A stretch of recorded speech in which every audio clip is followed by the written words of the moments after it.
Right here in Cedar City, Utah, I'm going to introduce you to Robert Keown of Utah Builders.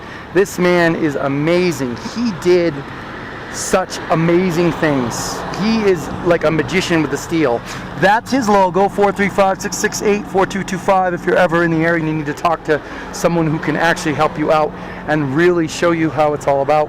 But I'm going to visit with him, and we're going to record the visit, and we'll see what happens. We're going in a hole. Hang on. Okay. That's okay. We're in a hole. It's okay. It's okay.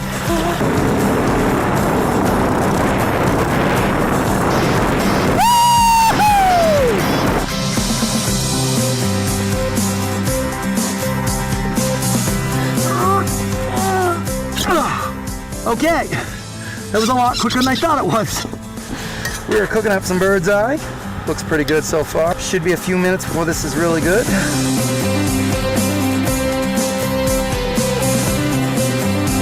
We can't go with chains. We gotta just drag her up the hill. We'll worry about chains later. We call this a CTC, which stands for cargo trailer conversion, or cargo trailer camper, or cargo trailer crap, whatever you want to call it. It has all kinds of names.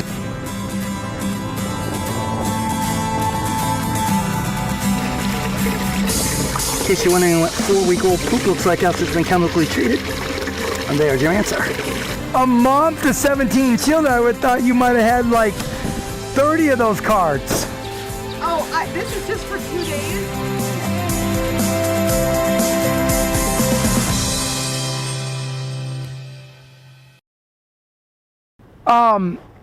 But I don't know. I have to call Ace tomorrow and see if there's just a glitch in their website, but I have a feeling it's not a glitch. I have a feeling that all of their units are gone. And that means I don't have a place to build. I have a buddy that wants to build he's buying like 40 acres and he's gonna put in a storage unit, put in some storage. Okay. And he told me he's been doing the research and they're all full. This is like 8 months ago. He wants to capitalize on it. Yeah, no, I mean, it's a great idea. He probably could make a killion. Yeah. But he hasn't built, right? He hasn't even started. Oh, okay. You were just telling me, okay. I misunderstood what you were communicating. I thought you were... Yeah. Well, here's the thing I would tell you. These booms that happen, they don't last. This will eventually go away. Lumber's dropped 95% from when it went up, almost all the way back down. It's still a little higher, but not as high as it was. Did it drop down though? I'm in the stock market, and lumber futures are down 95% from the rise. I'm not saying 95% from the price. 95% from when they went up. People are literally selling garage fulls of lumber they were hoarding to try to make money on because they're at a loss on it now. They'll sell it, but they're selling it at a loss. You know what I mean? They're not selling it at a gain, and they're mad. They said the hoarders are becoming sellers now because they were thinking, if I hold this lumber and the price goes whatever up, I can cash in on it because people are going to need it.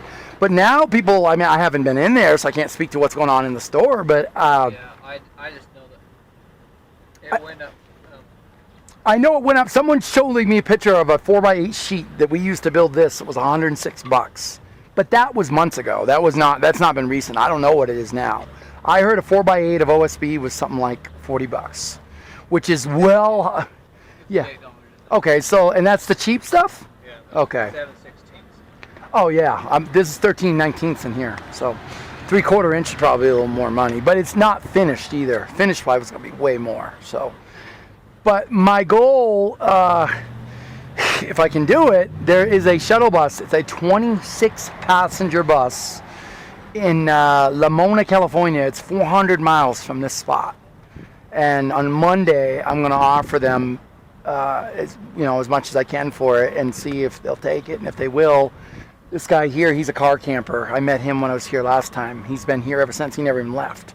And he's been living up in the BLM land. And I said, man, maybe me and you, I said I could talk to Robert. Maybe Robert let me leave the trailer at his yard and we can unhook the SUV and we could drive down to California, pick up the shuttle bus and drive it back. The question becomes where to do the work after that. That's the part I'm running into. Well, my thing is, I would love to help you, but that's Right. so much space. Like I already suffer with how much space. Yeah, no, I understand. And I have these jobs come where I have to do primer. Okay. I have to do them outside. Oh boy. Okay. And I'll be spraying primer, and I gotta get. No, I understand. Okay. I'm trying to think. I mean, there's gotta be places. I checked 3 storage units and they all said waiting list on everything. Well, it seems like your storage list would be. I mean, at one time there's going to be this guy and the shuttle bus next to each other for a little bit anyway. The storage will almost be too small anyway. Well, yeah, they're not both going to be able to go in. I'm going to have to take the trailer. Big one wouldn't be able to go in at all. The shuttle bus wouldn't be able to fit. No, I think you're right. Yeah, you're right about that. Yeah, I don't understand the sizes of these things because I don't drive these things. I'm afraid to even think about it, but I did some research and they said that they drive kind of like a car. Just the shuttle buses. Oh, yeah. Just bigger than a car. Hydraulic brakes. You don't need to fear. Well, I do fear. I don't want to wipe someone out or wipe myself out, man. These aren't SUVs. You know. Dude, if you can drive this and this, you can drive a storage shuttle bus. Yeah, but it would be the shuttle bus and this behind it. You see this guy here, man. He just pulled in 2 cars hooked together behind this thing. I was like, have you ever hit anything? Oh, yeah, I go over curbs all the time. No, I mean like people or like posts. He's like, no, not really. And I'm like, okay, well. You just have to keep in mind you got this much behind. Right. So what I do with this is whenever I go like around a corner at a gas pump, I always swing wide. And then I come in later. So I know that when I'm swinging wide, this is going out, and I can bring it back in. Or if I have to go around something, I won't immediately start the turn once she's past the object. I'll wait until a little bit longer and then make my turn because that way this passes the object too. Oh, I could drive around this parking lot practically blindfolded with this trailer. I can't back it up worth a crap, but I can definitely do it. But it's like with the amount of old people I see, really old. Driving the RVs, I know. It's crazy, like those. I can't even believe how big they get out there and they're like 95 with a cane. And like, how the frick did they drive that? That's what I'm saying. And they drive it straight, right? Yeah, I know. I'm just psyching myself out about the shuttle bus, but dude, the space inside that, it'll be so much more than this. I'll actually have a shower. Inside. A shower, a bathroom. I will keep my plumbing and my propane and my electrical on the outside of the wall, like on the inside wall, and then just do conduits. It would be so much faster than drilling holes through every piece of steel. And trust me, that was a lot of work. So, yeah, the adventure took place, was it Wyoming? Yeah, it was Wyoming. About 2 nights ago, I was up on a cliff overlooking this absolutely gorgeous reservoir. It was outside of Rawlins, Wyoming. Oh, really? Yeah. Beautiful sunset, no one out there. It was like being on the moon, just me and the trailer. I had this nose too, so it was completely unhooked. This was up on its jacks, which you may notice that there's now 1 missing. The jack is gone. There's only 3 left. I've got to tell you what happened. So out of nowhere, and out there's no place to hide, a storm came, and I'm not talking like your average little shower. There was my car is completely dented. There was golf ball size hail, winds of 99 to 100 miles an hour. Yep. And this, which was sitting on the ledge, started to slide down the embankment, which was a 100-foot drop. So what I did is I was inside there. I went inside when it started raining. I watched the sunset. I said, well, that storm's coming this way. I'll go inside. And I heard this. It's like, oh, it's raining. I heard, and I'm like, what the frick? That's not rain. What is that? I opened the door, and it's like, it wasn't snow, but I mean, I stuck my hand out. I was like, what the So anyway, I'm like, this is serious, because I look under the jack, and I'm like, I see the mud sliding. I'm thinking to myself, you know what? This thing weighs 4,400 pounds. I wonder what happens when enough mud gives out from under those jacks. And I was sitting in there I was getting into my gear, my rain gear, and all of a sudden the whole trailer lurched on this side. And I looked out and I couldn't see the jack anymore, because what happens is it fallen under and then hit a rock and then just bent right up and bent the steel right around it. Like it wrapped the steel right around itself. Why? Because the wind was blowing so hard. No, because the embankment gave way. And when it slid, it hit a big boulder under the dirt and it smashed it. It crushed it. It crushed the jack. So what happened was, I get out of the tiny home, and the tiny home's kind of like this, and I'm like, you know, this just isn't going to be the end of a good night. So I jump in the SUV.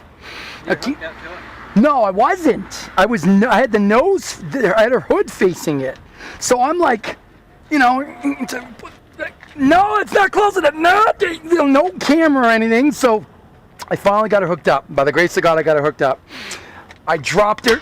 And I said, no chains, no lights. I'm just dragging this thing off the cliff. And I got in, and as I got in, I went to give her gas, and that's when the thing started to slide off the back. The tire started to slide. And I just gave it gas, put her in low, and I was able to yank it up the embankment and turn and go down to about, I was at 9,000 feet. I was able to go down to about 4,500, and that's when the storm kind of slowed down.